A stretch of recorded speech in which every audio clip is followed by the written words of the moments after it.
problems for us down the road. We'll look at both of these. Starting off with Cindy.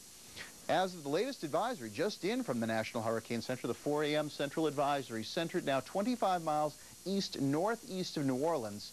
Top winds now down a little bit more to 60 miles an hour, and it's moving off to the northeast at 14 miles an hour. Estimated central pressure holding at 998 millibars.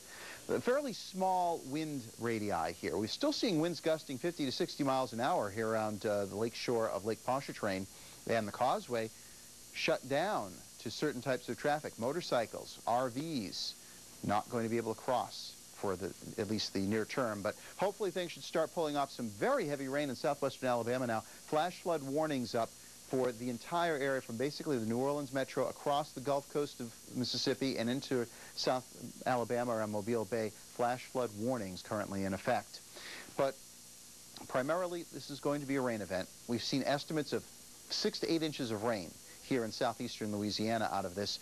But there are still some tropical storm advisories out, and the Hurricane Center is saying that they may be lowered later today. But Morgan City over to Destin, and Destin over to Indian Pass, that's where we have it. Tropical storm warning over to Destin, and then east of there, Indian Pass, that's where the tropical storm watch is. Here's the projected path on it, and as you can see, a fairly slow mover. This is a 2-day path, basically. It covers Wednesday into Thursday, and there's a cold front that's over the Tennessee Valley that's acting as a block, not allowing this to move quickly, and that's not necessarily good news. A lot of rain could fall out of these slow-moving storms. Just remember back a few years ago to Allison here from Houston that meandered eastward into New Orleans, and Alberto, southwestern Georgia, a few years previous to that. So we'll have to watch carefully and see, but we could see 5 inches of rain or more here in the deep south out of this system over the next day or so. So that's Cindy. Now let's start looking at Dennis, which this is the 2 a.m. advisory. The new advisory came in, just came in as I was making it to air, so our meteorologists are preparing the new graphic, but I have the details here. Now they're saying, Hurricane Center is saying that the center of Tropical Storm Dennis at 5 a.m.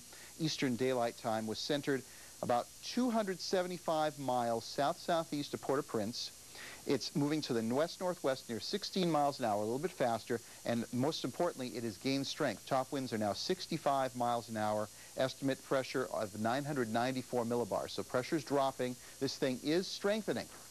And let's look at the advisories. Again, these were the 2 a.m. advisories. They have been updated. So as we zoom in here, I'll let you now know that a hurricane warning has been posted for the island of Jamaica and for the southwestern peninsula of Haiti from the Dominican Republic border over. So these are now here and here hurricane warnings. The watches continue for eastern Cuba and over into the Cayman Islands. Now, as far as the tropical storm warnings, we're going to be seeing tropical storm warnings in the area here. These have been replaced with hurricane warnings now. So that is the story on Dennis as far as the watches and warnings. What's most important here, let's look at that projected path. And this, again, not good news at all. Boy, look at this. Over the next few days, heading up through Cuba and Jamaica under the current forecast scenario, and then into the Gulf of Mexico by the weekend.